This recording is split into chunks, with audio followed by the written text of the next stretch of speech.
Добры дзень ці вечар. Вітаю ўсіх з Вены. Тут трошачкі былі тэхнічныя праблемы, таму пачынаю з невялікім спазненнем. Спадзяюся, тыя, хто хацеў, дачакаліся, ці тыя, хто будзе глядзець пазней, таксама не будзе там нейкіх праблем у пачатку ці доўгага чакання. І традыцыйна пачынаю з пытання, ці мяне чуваць. Калі нехта цяпер тут, калі ласка, напішыце ў чат.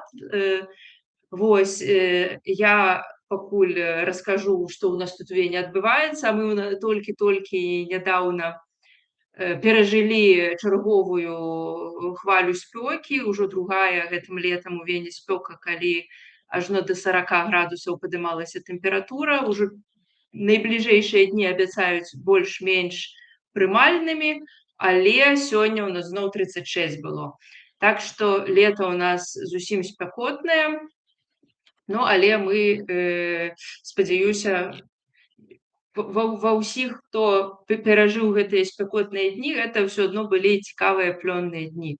Бачу ўжо паведамленне, што ўсё відаць і чуваць. Дзякуй вялікі. То я тады буду ўжо пачынаць уласна з онлайн-прэзентацыі. Буду сёння расказваць вось пра гэтую кнігу. Гэта канстытуцыя, зборнік вершаў у перакладзе Богдана Задуры. Кніга выйшла сёлета літаральна трошкі больш за месяц таму у польскім люблінскім выдавецтве «Варштаты культуры». Серыя называецца «Всход культуры». «Всходні экспрэс». Прошу прабачэння. «Всходні экспрэс» называецца серыя.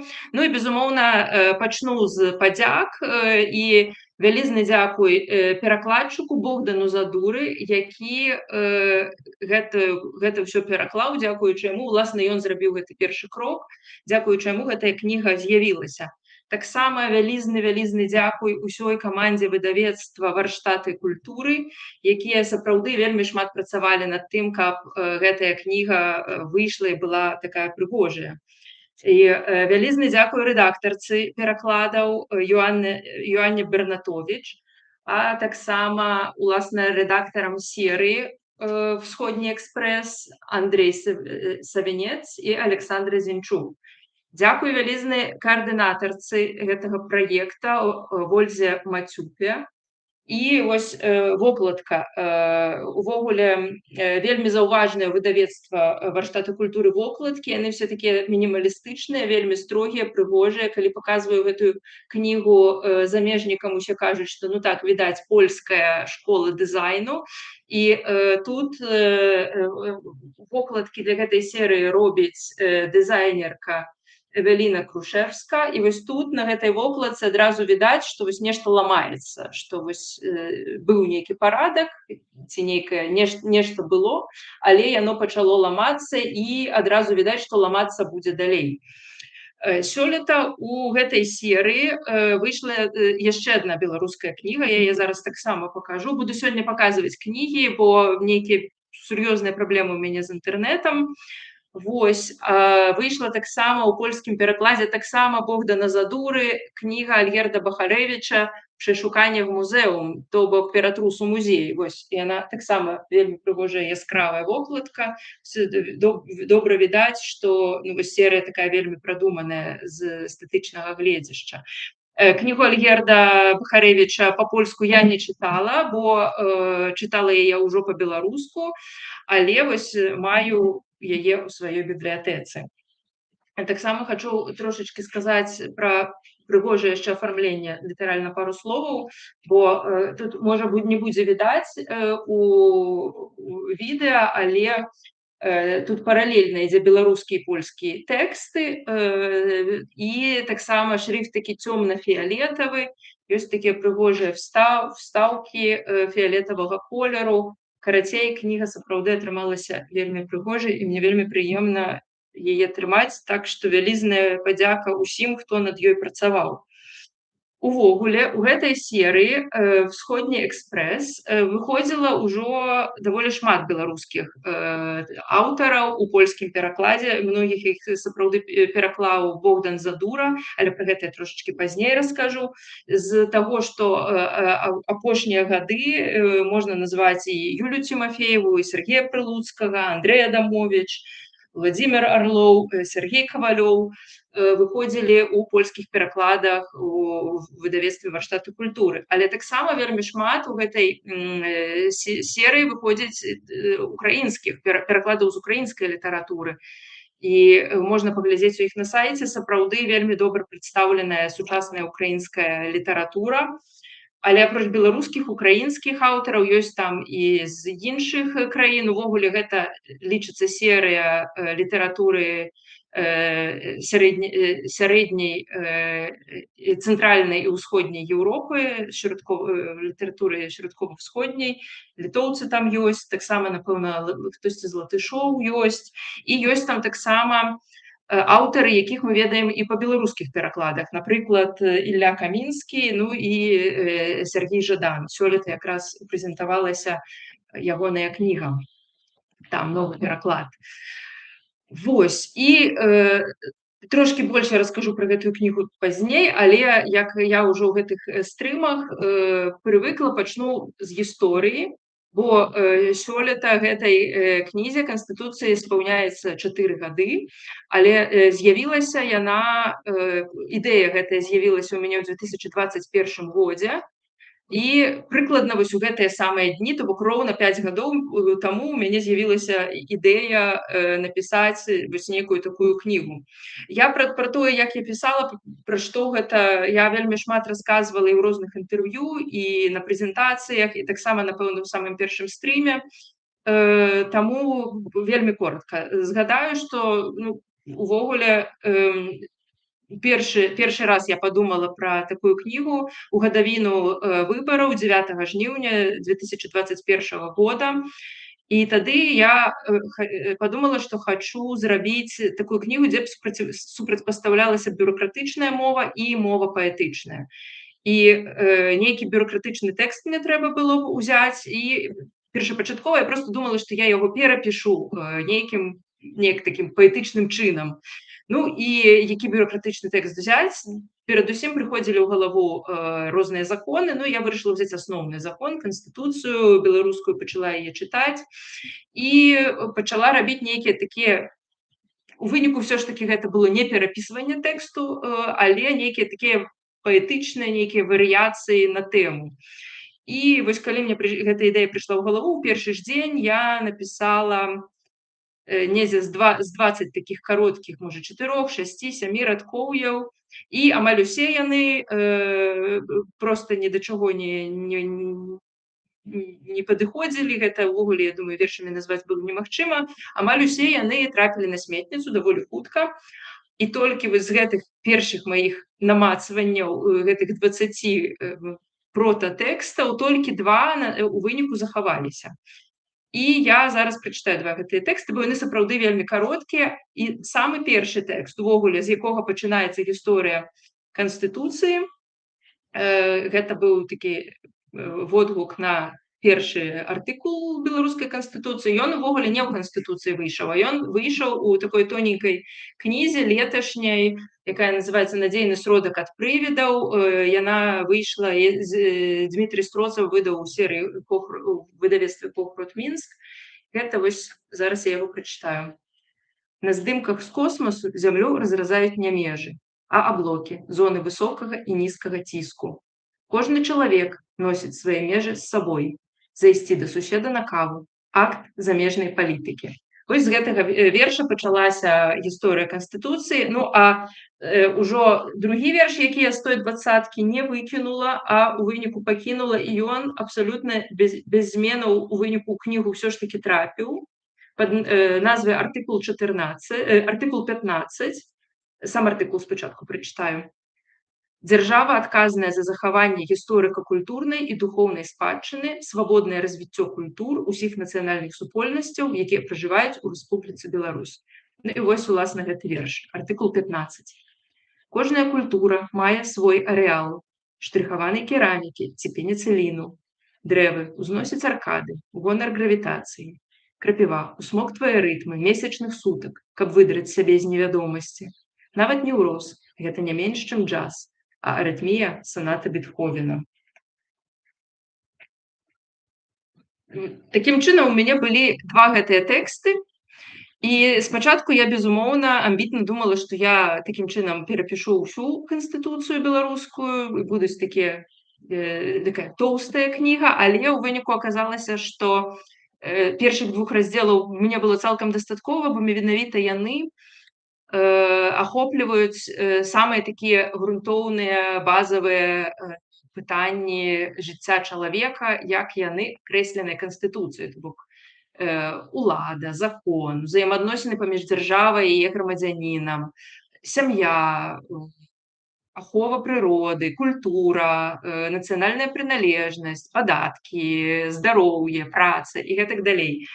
І там астатнія яны больш складаныя, там я маю на ўвазе складаны ў тым сэнсе, што было б складаней напісаць нешта паэтычнае на гэтую тэму, бо там ужо вядзецца пра пракуратуру, пра суд, і я вырашыла не выпрабоўваць свае здольнасці такім чынам. Так што ў выніку спынілася на двух першых раздзелах Канстытуцыі, і гэта ўсяго 63 артыкулы і 63 вершы на іх палях.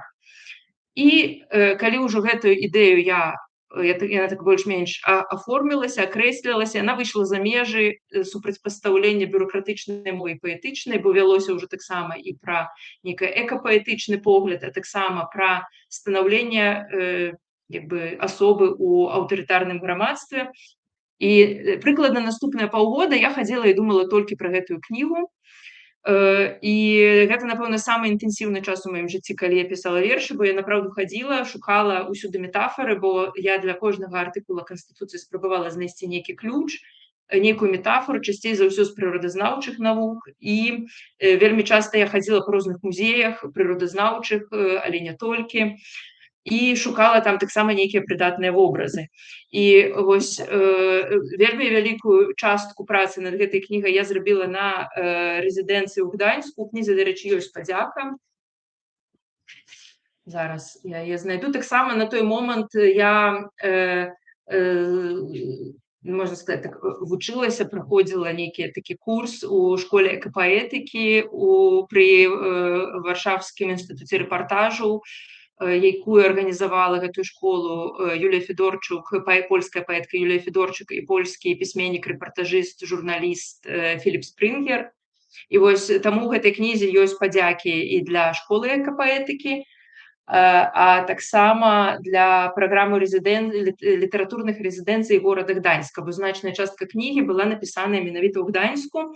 І я добра помню, як я хадзіла па гданьскіх музеях, шукаючы гэтыя вобразы, і зараз я хачу таксама як згадку пра той час прачытаць самы гданьскі верш, бо для гэтага верша я знайшла вобраз у музеі бурштыну у Гданьску. Ёсць такі музей, вельмі цікавы, вельмі прыгожы. І там на экспазіцыі я ўбачыла такую інфармацыю, што як у старажытнасці людзі выкарыстоўвалі бурштын, бо, вядома, перадусім гэта была як каштоўнасць для ўпрыгожання, для таго, каб нешта рабіць для дома. Таксама ён часам мог як грошы выкарыстоўвацца, але вось былі нейкія такія моманты, калі бурштын нават выкарыстоўваўся як паліва, то бок проста маглі вогнішча паліць бурштынам. І вось вакол гэтага я напісала гэты верш, артыкул 55, вельмі кароткі сам артыкул з Канстытуцыі, ахова прыроднага асяроддзя, абавязак кожнага. Артыкул 55, гданьскі артыкул. Бурштын варты хіба што таго, каб паліць ім у печы, загружаць электрастанцыі, каб давалі бурштынавую энергію. Бо прыгожае гарыць лепей за ўсё на свеце. Брыдкае так гарэць не можа. Ну і прыкладна узімку 2022 года я скончыла пісаць гэтую кнігу, і роўненька да пачатку нападу Расіі на Украіну я, напэўна, за дзень ці нават можа за 2 дні я адправіла рэдактаркам гэтую кнігу, і безумоўна, пра яе проста на нейкі час, на некалькі месяцаў мы ўсе абсалютна забылі, бо было не да таго. Быў час не для паэзіі, а для зусім іншых дзеянняў. Варшава тады змянілася, вельмі шмат уцекачоў ад вайны з Украіны прыехала і вярнулася да гэтай ідэі кнігі я толькі ўлетку ў 2022 года, то бок фактычна праз паўгода. І тады я пачала думаць, што ўсё ж такі трэба яе выдаць. Мне тады здавалася, што можа яна ўжо і не гучыць, але ўсё ж такі вырашыла, што кніга ёсць, альбо цяпер я выдам яе, альбо ніколі.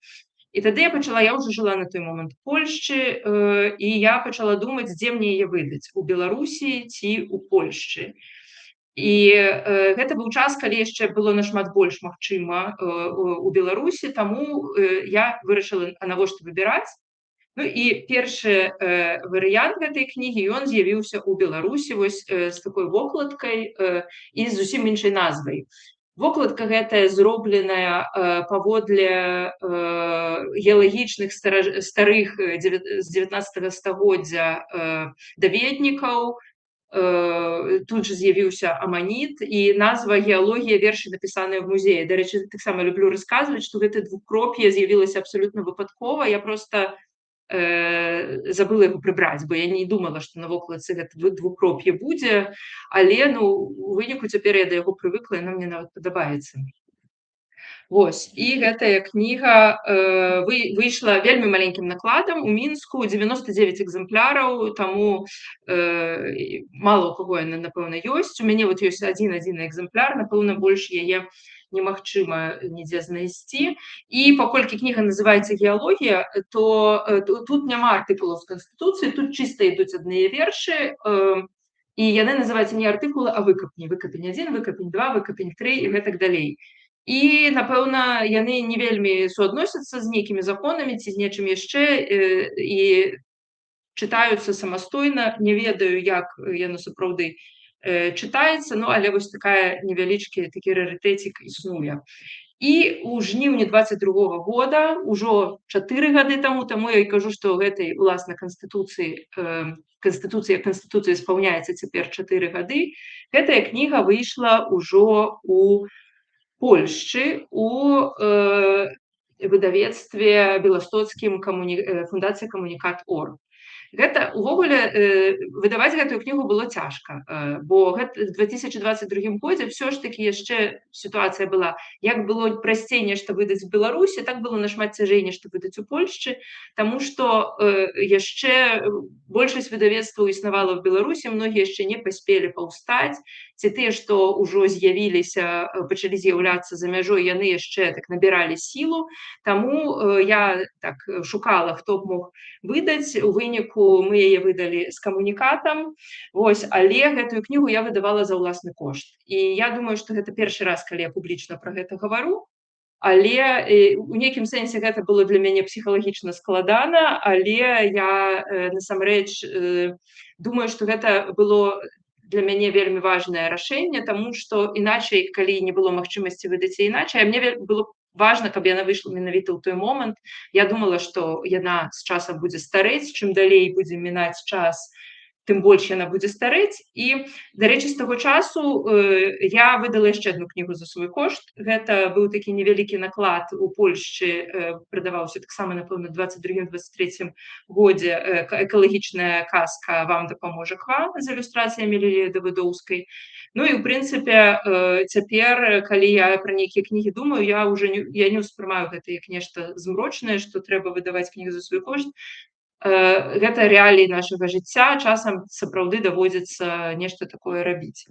І таму я неймаверна ўдзячная тым людзям, якія куплялі, асабліва тады ў 22 годзе, ў 23-м, вось калі гэтая кніга выйшла, я вельмі ўдзячная людзям, якія тады гэтую кнігу набылі, ці пазней, напэўна, ўжо ў продажы яе няма, бо гэта сапраўды вельмі моцна мяне тады падтрымала. І ўжо гэтая кніга, яна ўжо з артыкуламі, верш асобна на развароце, рознымі шрыфтамі.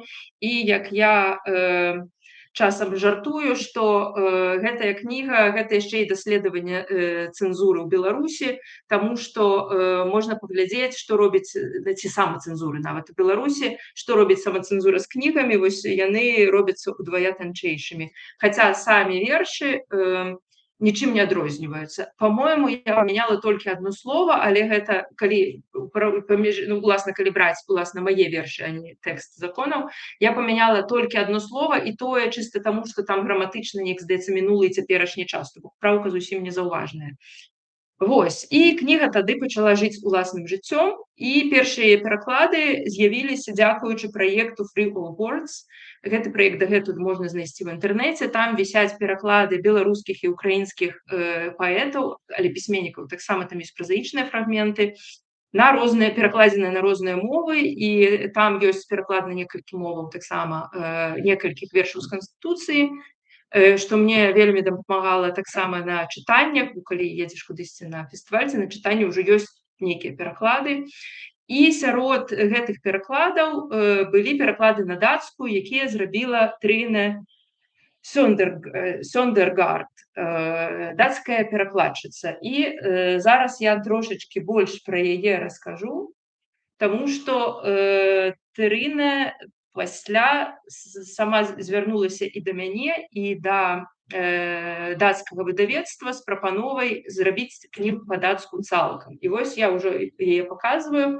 Ніколі я не рабіла, напэўна, у беларускім кантэксце такой таксама публічнай прэзентацыі гэтай кнігі, але вось яна існуе па-дацку, выйшла ў 2024 годзе у выдавецтве ў горадзе Орхус. Я прачытаю назву выдавецтва, але я не ўпэўненая, што зраблю гэта правільна.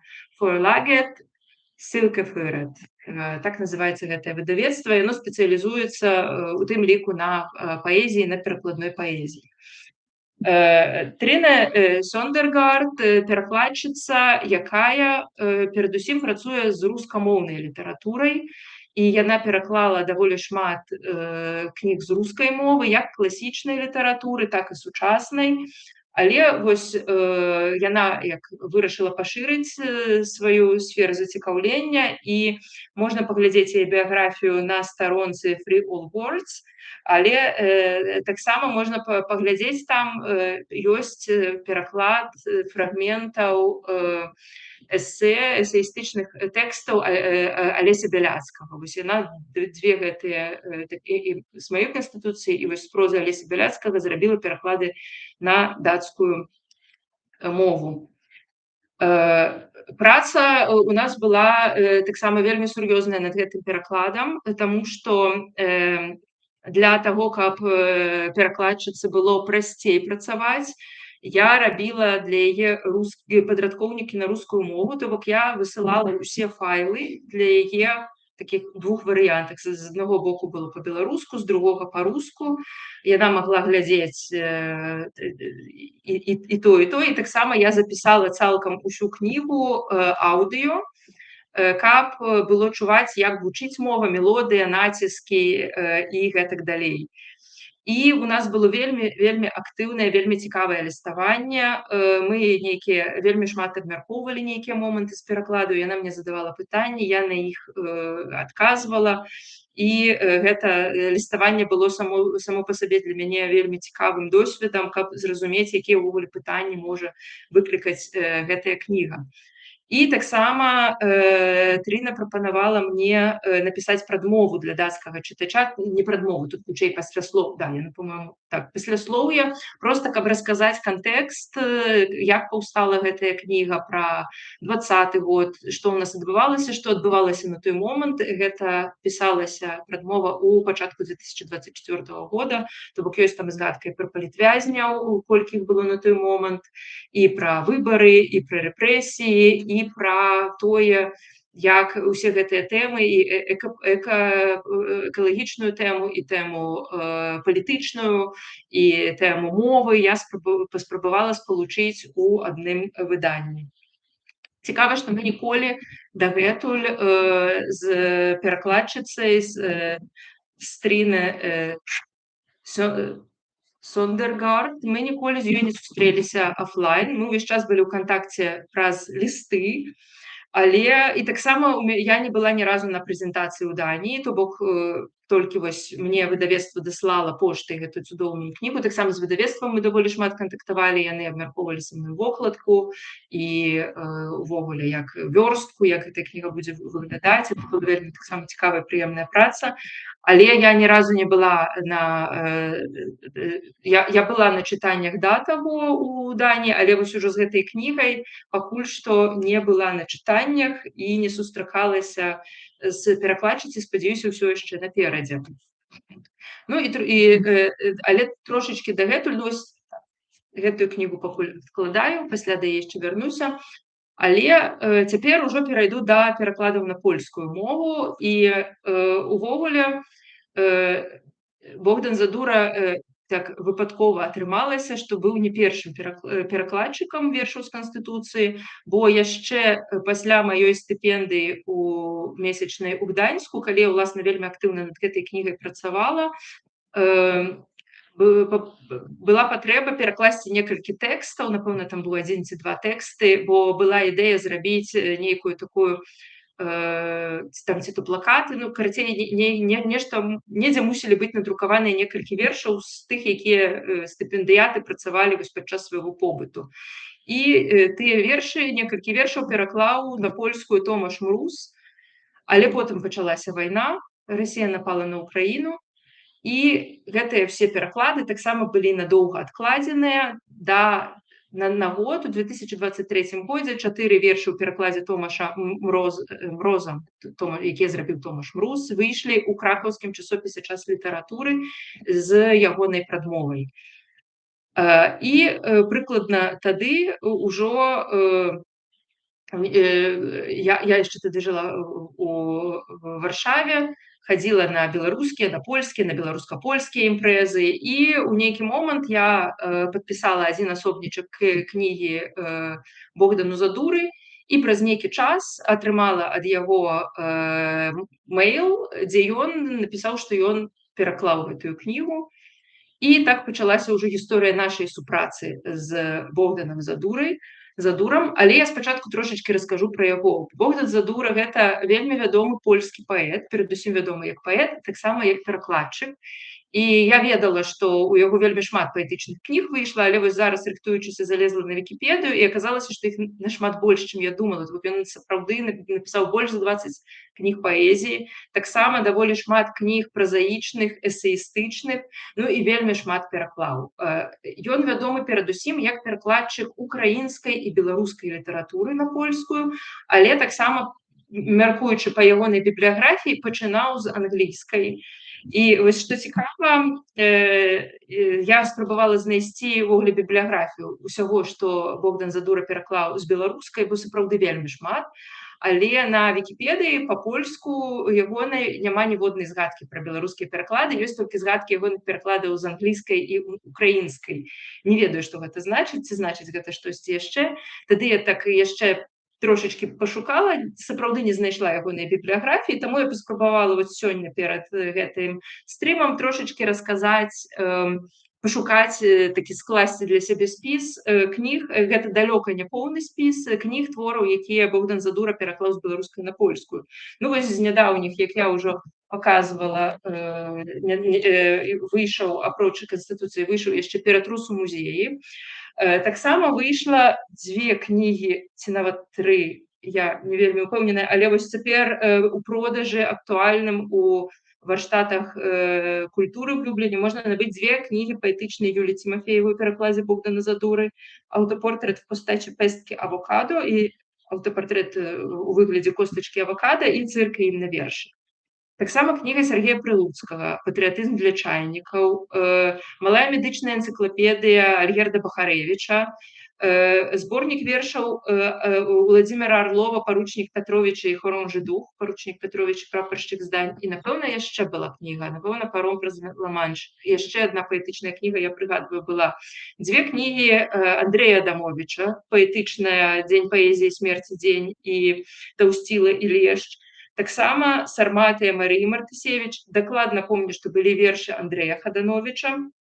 Ну і, напэўна, былі яшчэ асобныя публікацыі якія я цяпер так хуценька не знайшла, але спадзяюся, што вось гэтая бібліяграфія з'явіцца, бо вельмі шмат перакладаў. Але, напрыклад, яшчэ вось на Таубіне, у онлайн часопісе паэзіі Таубін можна прачытаць вершы расстраляных беларускіх паэтаў у перакладзе Богдана Задуры. І ёсць таксама вершы Богдана Задуры, перакладзеныя на беларускую мову. Кніга называецца «Трун языке».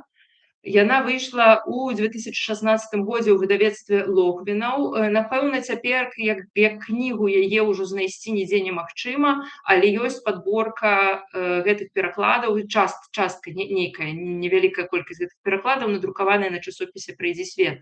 Я думаю, што пазней ужо, калі будзе вісець гэтае відэа, то я змяшчу яго у яго в каментарах ці в апісанні спасылкі на тыя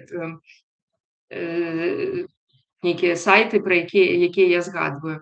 Ну і таксама у некаторых вершах, вось я нядаўна прачытала такі выбраныя Богдан Задуры, і ў некаторых вершах ён згадвае Беларусь, ён там неяк рэфлексуе пра нейкія свае паездкі, свае падарожжы ў Беларусь, там нейкія сустрэчы на фестывалях. І ёсць у яго нават цэлы верш, беларускі паэт, які прысвечаны уласна ягонай гісторыі, ягоных такіх стасункаў з беларускай сяброўства з беларускай літаратурай. Верш называецца «Беларускі паэт». Я яго нават ужо пераклала, але не буду цяпер чытаць, бо маю такую амбіцыю гэтым разам впісацца ў гадзіну са сваёй прэзентацыяй, а верш направду доўгі, то я спадзяюся, найбліжэйшым часам дзесьці апублікую, і ён будзе ўжо даступны для чытання. Вось. І ўжо калі ішла вельмі актыўная праца над гэтай кнігай, бо таксама вельмі шмат было ліставання і з выдавецтвам, і з рэдактарамі, і з перакладчыкам. Вось перакладчык Богдан Задура зрабіў такую вялікую падборку ў канцы 2025 года у частакоўскай часопісе «Галерія». Тут ёсць такая вялікая беларуская публікацыя, і, напрыклад, ёсць тут вершы Владимира Орлова, Юліі Тимофеевай, Альгерда Бухарэвіча і з Канстытуцыі мае вершы, усе ў перакладзе Богдана Задуры. Таксама ёсць фрагменты празаічныя з твора Владимира Някляева і Владимира Орлова, але ўжо у перакладзе іншага перакладчыка, Богдан Кноп. І ёсць інтэрв'ю з Лявонам Баршчэўскім. Вось такая вялікая публікацыя. Ну і урэшце у гэтым годзе, пасля вельмі доўгага плённага абмеркавання працы над кнігай, яна з'явілася ўжо ў люблінскім выдавецтве.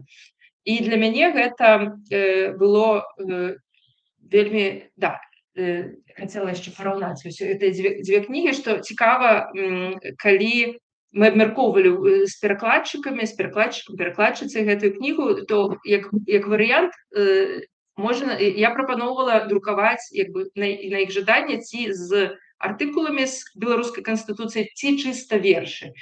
Як дзве версіі геалогіі канстытуцыі, то я іх лічу раўнапраўнымі. Але цікава, што ў абодвух выпадках перакладчыкі выбралі таксама публікаваць з артыкуламі з беларускай канстытуцыі, што, напэўна, ў нейкім сэнсе парадаксальна, бо гэтая канстытуцыя, яна нават ужо несапраўдная, бо ўжо памянялі канстытуцыю ў 2022 годзе, цяпер ужо іначай выглядае. Нават не ўсе гэтыя артыкулы, яны цяпер ёсць. І то бок фактычна гэта перакладзены тэкст ужо у двухпадацкую па-польску, перакладзены тэкст дакумента, якога ўжо фактычна не існуе. І я таксама прапаноўвала перакладчыкам у абодвух выпадках, калі ёсць жаданне нешта скараціць, проста там агульная ідэя, каб засталася. Ну вось не ведаю, не параўноўвала, як гэта зроблена ў дацкім, але ў польскім там абсалютна цалкам перакладзены, няма скарачэнняў. І я сказала тады Богдану Задуру, што мне вельмі шкада, што давялося зрабіць гэтую працу, перакладаць гэты тэкст. А ён сказаў: мушу прызнаць, што гэта не была любімая частка маёй працы над кнігай. А З дацкім было трошачкі прасцей, бо увогуле канстытуцыя беларуская, яна існуе ў некалькіх варыянтах, у сэнсе па-беларуску і па-руску яны лічацца раўнацэннымі, то бок гэта два, і ў гэтым сэнсе я проста абодва варыянты і беларуска і па-беларуску і па-руску адправіла перакладчыцы. Вось, і я хачу цяпер прачытаць адзін верш, толькі ў перакладзе. Я не буду чытаць яго ў арыгінале. Гэта пераклад Богдана Задуры, артыкула 4. Я толькі прачытаю сам артыкул па-беларуску.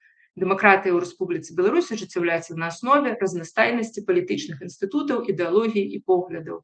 Ідэалогія палітычных партый, рэлігійных або іншых грамадскіх аб'яднанняў, сацыяльных груп не можа ўстанаўлівацца ў якасці абавязковай для грамадзян. І я сапраўды шчыра спачуваю, што гэты тэкст давялося камусьці перакладаць. І цяпер польскі пераклад Богдана Задуры. Верша, не толькі артыкул, верша. Artykuł 4. Kiedy pewnego razu w świecie zabraknie wodniczki, będzie kłopot, na który jeszcze nie wynaleziono lekarstwa. Choć wodniczkę mało kto odróżni od innych wróblowatych, chyba że usłyszy inny śpiew u poranku. Для мяне розніца з гэтых дзвюх кніг самае галоўнае ў тым, што па-дацку я нічога не разумею, а польскую разумею вельмі добра. І таму гэта неяк мяняе маё ўспрыманне гэтых перакладаў, і асабліва гэта было вельмі незвычайна для мяне з польскім перакладам, бо я сама перакладала вельмі шмат, і вось у гэтых выпадках дзвюх гэтых кніг я ўпершыню сама аказалася ў ролі той, чые тэксты перакладаюць, і гэта нібыта паглядзець на свае тэксты ўжо чужымі вачыма чужой мовы. І ў выпадку з польскай, на якой я чытаю, раптам я разумею, наколькі пераклад гэта такое люстэрка, якое паказвае нейкія слабыя месцы. То бок у перакладзе адразу відаць, як мне здаецца, як я гэта для сябе ўспрымаю, у перакладзе мне было відаць, дзе я не дапрацавала. Асабліва гэта, безумоўна, з перспектывы 4 гадоў, калі ўжо, в прынцыпе, нават у арыгінале відаць, дзе не дапрацавала, а ў перакладзе гэта відаць яшчэ больш. У гэтым сэнсе пераклад бязлітасны, якім бы цудоўным ён не быў, менавіта па перакладзе я ўжо бачу, дзе я, напэўна, не магла б над гэтымі вершамі папрацаваць яшчэ. Але з іншага боку, гэта таксама, безумоўна, такі спосаб паглядзець збоку і таксама зразумець, як нас бачаць збоку, як нас чытаюць збоку, што будзе важнейшае збоку і на што перакладчык звяртае ўвагу і якія акцэнты расстаўляюцца. І гэта для мяне яшчэ было цікава ў тым сэнсе, што я даволі шмат, у асноўным я перакладаю старую літаратуру, 19 стагоддзя, пачатак 20 стагоддзя. Гэта большасць аўтараў, якіх я пераклала, гэта аўтары, якія ўжо даволі даўно памерлі, і я, безумоўна, не магу ім паказаць гэтыя пераклады, не магу спытаць іх меркаванне, то бок калі я чагосьці, магчыма, нейкія месцы я разумею па-свойму, і я таксама больш пачала адчуваць сваю адказнасць як перакладчыцы, асабліва ў тым сэнсе, што а ці былі б, як бы адчулі сябе, ці спадабаліся б мае пераклады тым, хто гэтыя тэксты калісьці напісаў, ці можа яны, калі б яны маглі прачытаць іх па-беларуску, калі б былі жывыя.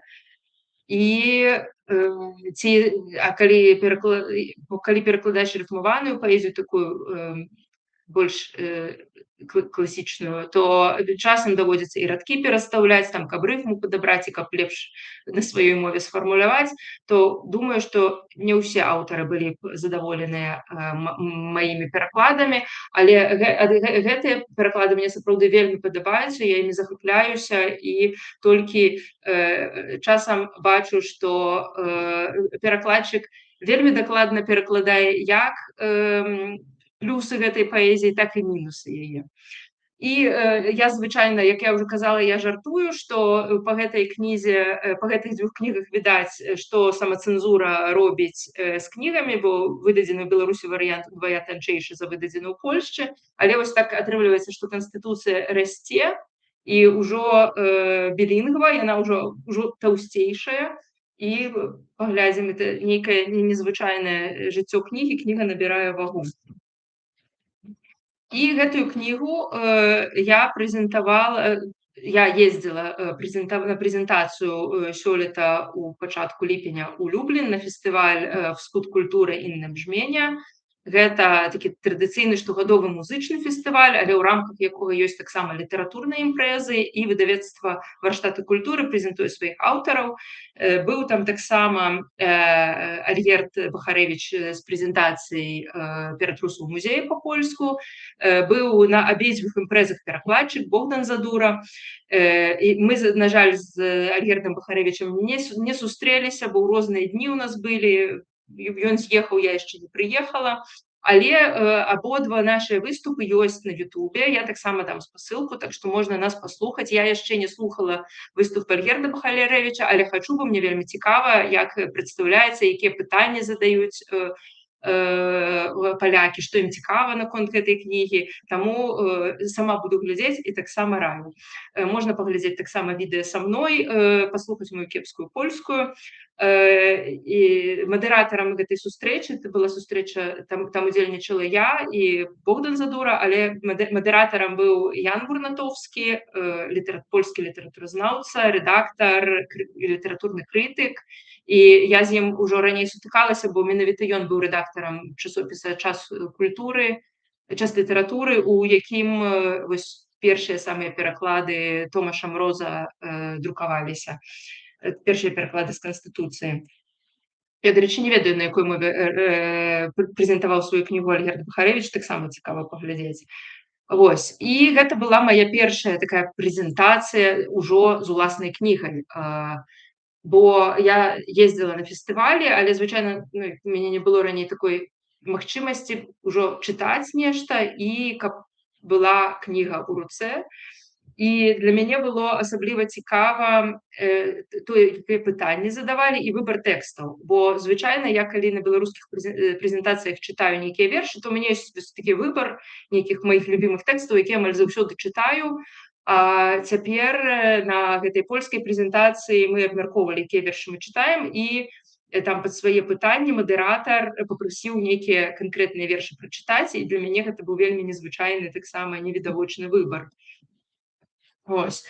І яшчэ адно, што для мяне было такім вялікім адкрыццём, апроч таго, што апроч магчымасці паглядзець на сябе, а таксама на сваю літаратуру чужымі вачыма іншай мовы, іншай культуры, для мяне было таксама цікава змена майго ўласнага стаўлення, бо я заўсёды лічыла, я заўсёды пра гэта казала, што мне перадусім важныя беларускія чытачы, што мяне не вельмі цікавяць пераклады, бо я пішу для тых, хто чытае на маёй мове, і для мяне важна менавіта тое, што літаратура можа зрабіць у сваім кантэксце, што беларуская літаратура можа, што яна можа мяняць, як яна можа узаемадзейнічаць з культурнай прасторай, як яна можа быць прачытаная беларускімі чытачамі. Бо мне здаецца, што літаратура перадусім працуе ў сэнсе як такі факт культуры, што яна перадусім працуе ва ўласнай культурнай прасторы, бо коды, нейкія кантэксты, ўсё гэта зразумела перадусім беларускаму чытачу. І калі прайшла гэтая прэзентацыя, то я зразумела, што я ўсё ж такі недаацэньвала пераклады, што сапраўды пераклады надзвычай важныя.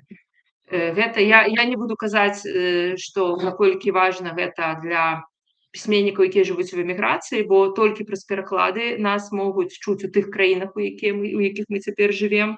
Але таксама пераклады і кнігі даюць такую нашмат больш прасторы для нейкага дыялогу і проста пра тое, каб расказаць пра сваю краіну, расказаць пра сваю сітуацыю, расказаць пра то, што адбываецца, пра людзей, пра тое, што мы перажываем. І ў гэтым сэнсе я тады зразумела, што літаратура гэта дыпламатыя у нашым выпадку і пераклады гэта дыпламатыя і што безумоўна гэта часта кажуць, што перакладчыкі гэта амбасадары і я зразумела, наколькі гэта сапраўды працуе, бо вельмі шмат было размоваў на фестывалі у нейкіх і падчас імпрэзаў і пасля і ў нейкіх паміж, бо перадусім там прэзентаваліся украінскія і беларускія кнігі, вельмі шмат было размоваў пра Украіну і пра Беларусь, і гэта такі неймаверна важны спосаб для нас рабіцца бачнымі. І гэта дзейнічае, безумоўна, гэта добра відаць па тых кнігах, якія займелі сапраўды вялікі поспех. Напрыклад, як «Сабакі Еўропы» Альгерда Бахарэвіча ці «Па што ідзеш воўча» Евы Вежнавец, якія былі перакладзеныя на розныя мовы і атрымлівалі нейкія значныя прэміі і такім чынам ёсць дасяжныя многім чытачам па-за беларускім кантэкстам. Ці калі казаць пра рускамоўную беларускую літаратуру, то безумоўна Святлана Алексіевіч такі вельмі паказальны прыклад. І гэтыя кнігі сапраўды моцна, я думаю, змяняюць. Кніга, якая стала сапраўды вядомай, сапраўды атрымала шмат прызнання, яна моцна змяняе ўражанне краіны. Я думаю, што «Сабакі Еўропы», «Па што ідзеш воўча», «Светлай памяці Евы Вежнавец», «Сабакі Еўропы» Альгерда Бахарэвіча — гэта кнігі, якія вельмі шмат робяць для таго, каб Беларусь рабілася пазнавальнай, каб нашу гісторыю ведалі і каб разумелі, што ў нас адбываецца. Ну і такім чынам гэтая кніга, які б у яе лёс не быў, яна ўжо пачынае таксама нейкае мець сваё жыццё незалежнае ад мяне. І мне цяпер таксама, маючы гэтую кнігу, нашмат прасцей будзе расказваць палякам пра Беларусь. Гэта, в прынцыпе, ўсё, што я хацела расказаць. Я яшчэ збіраюся пачытаць некалькі вершаў. Тут бачу вітанні з Берліна, з Цюрыха, а таксама з Салвадора де Баі. А калі раптам ёсць нейкія пытанні ці нейкія ўдакладненні ці нейкія заўвагі, то я запрашаю пісаць у чат. Але я пакуль прачытаю некалькі вершаў, я іх буду чытаць і па-беларуску, і ў перакладзе Богдана Задуры па-польску. І я выбрала некалькі вельмі кароткіх вершаў, сапраўды гэта некалькі хвілін, але я буду іх чытаць. Гэта тыя вершы, якія я звычайна не чытаю, бо я зразумела, што я заўсёды чытаю адны і тыя ж тэксты. Вось цяпер я вырашыла выбраць якія-небудзь іншыя, якія я, напэўна, ні разу на прэзентацыях і не чытала. Артыкул 26. Я буду чытаць артыкул з Канстытуцыі толькі па-беларуску, па-польску не буду дубляваць, па-польску толькі вершы. Артыкул 26. Ніхто не можа быць прызнаны вінаватым у злачынстве, калі яго віна не будзе ў прадугледжаным законам парадку даказана і ўстаноўлена прыгаворам суда, які ўступіў у законную сілу. Той, каго абвінавачваюць, не павінен даказваць сваю невінаватасць. Артыкул 26. Мы вінаватыя ў тым, што нараджаемся, жывём і паміраем. Дзяржава і біясфера выстаўляюць нам розныя рахункі. І пераклад Богдана Задуры. Artykuł 26. Jesteśmy winni tego, że rodzimy się, żyjemy i umieramy. Państwo biosfera wystawiają nam różne rachunki. Artykuł 27. Ніхто не павінен прымушацца даваць паказанні і тлумачэнні супраць самога сябе, членаў сваёй сям'і, блізкіх, родных. Доказы, атрыманыя з парушэннем закона, не маюць юрыдычнай сілы. Артыкул 27. Я магу назваць хіба што наступствы вялікага выбуху. Сведкі таго, што было раней, далі падпіску аб неразгалошванні. Artykuł 27. Mogę coś powiedzieć jedynie o następstwach wielkiego wybuchu. Świadkowie tego, co było wcześniej, podpisali oświadczenia o zachowaniu poufności.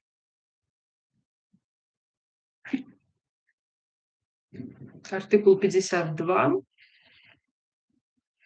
Гэта, уласна, быў такі даволі нечаканы для мяне выбар, бо гэты верш мяне папрасілі прачытаць на польскай прэзентацыі, вот я вырашыла, што трэба яго і на беларускай прачытаць. Artykuł 52. Кожны, хто знаходзіцца на тэрыторыі Рэспублікі Беларусь, абавязаны выконваць яе канстытуцыю, законы і паважаць нацыянальныя традыцыі. Артыкул 52. Часам так хочацца парушыць парачку законаў фізікі, каб сонца ранкам уставала таму, што я п'ю гарбату, зіма прыходзіла, бо пра яе шмат гавораць, тое, што падае, завісала ў паветры за секунду да ўдару і пасля ляцела ўверх, але атрымліваецца толькі дробнае хуліганства. І польскі пераклад, артыкул 52. Czasem tak by się chciało naruszyć parę praw fizyki, żeby słońce rano wstawało dlatego, że akurat pije herbatę, zima przychodziła dlatego, że o niej wiele się mówi, to co spada zawisało w powietrzu na sekundę przed uderzeniem, a potem leciało do góry. Ale wychodzą mi tylko drobne wykroczenia. I апошні верш в сённяшнім чытанні і перадапошні ў кнізе. Я не буду чытаць сам артыкул, бо ён такі даволі цьмяны, прачытаю толькі верш. Артыкул 62. А бываюць часы, калі чытаць законы ўжо запозна, і тады даводзіцца чытаць вершы. Зрэшты, паслядоўнасць можа быць і адваротнай. Артыкул 62. Бываją czasy, kiedy za późno już na czytanie ustaw i wtedy zostaje czytać wiersze. Zresztą kolejność może być również odwrotna. Ну вось гэта былі пераклады Богдана Задуры з канстытуцыі, якой сёлета спаўняецца 4 гады і якая перажывае сваё новае нараджэнне. І паколькі пытанняў у чаце няма, то я буду заканчваць, буду дзякаваць усім, хто прыйшоў, слухаў гэта цяпер, таксама тым, хто слухае гэта пазней ужо ў запісе, бо запіс будзе дасяжны. Яшчэ раз падзякаваць, калі раптам хтосьці будзе слухаць з тых, хто над гэтай кнігай працаваў, падзякаваць над гэтымі кнігамі, над усімі, хто дапамагаў з гэтымі кнігамі, за супольную, вельмі важную, вельмі цікавую і натхняльную працу. І зычу вам добрага вечара, добрага тыдня, усяго найлепшага. Дзякуй, да сустрэчы.